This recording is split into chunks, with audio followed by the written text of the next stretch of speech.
Salut la famille Actu Ballon, c'est votre taré de foot préféré qui revient vous servir du drama madrilène bien chaud.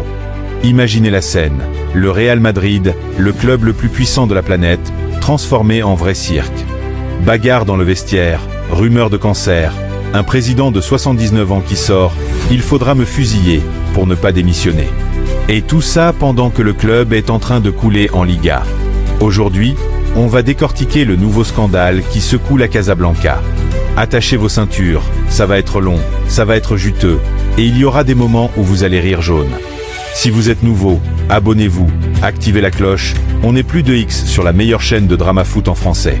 Allez, c'est parti. Florentino Pérez, le roi du marketing, le parrain du Real, l'homme qui a ramené Cristiano, Benzema, Modric, et qui jongle encore entre son empire de BTP et le club le plus exigeant du monde. À 79 ans, il est toujours là, plus vivant que jamais. Ou presque. Mes amis, la saison 2025 à 2026 du Real Madrid, on ne va pas se mentir, c'est une galère. Élimination en quart de Ligue des Champions face au Bayern, retard en Liga derrière le Barça, finale de Copa perdue. 2 saisons sans gros trophées, pour le Real, c'est considéré comme une catastrophe nucléaire. Florentino l'a même dit lui-même dans le vestiaire après Munich. Une saison sans titre, c'est un échec. Mais le vrai feu d'artifice, c'est ce qui se passe en interne. Mardi dernier, Pérez convoque une conférence de presse d'1 heure. Pas pour parler tactique ou résultats. Non. Pour dézinguer la presse espagnole, dénoncer des fake news et répondre à une campagne de déstabilisation contre sa personne. Et là, il sort des phrases cultes. Je suis désolé, je ne démissionnerai pas. Et pour ceux qui insistent, il faudra me fusiller. Imaginez le président du Real Madrid, en costard, dire tranquillement qu'il faut le fusiller pour le virer. On est passé de Galactique à Game of Thrones version Bernabéu.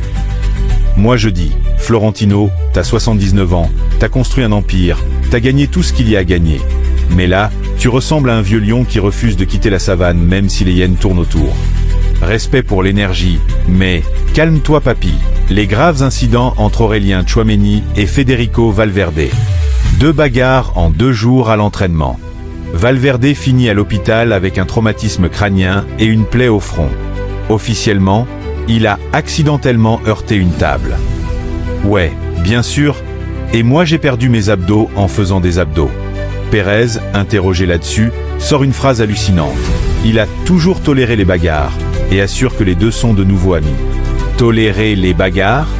Mais on est au Real Madrid ou dans une cour de récré de CM2. Les deux ont pris une amende de 500 000 € chacun. 1 million d'euros pour une baston au milieu du terrain.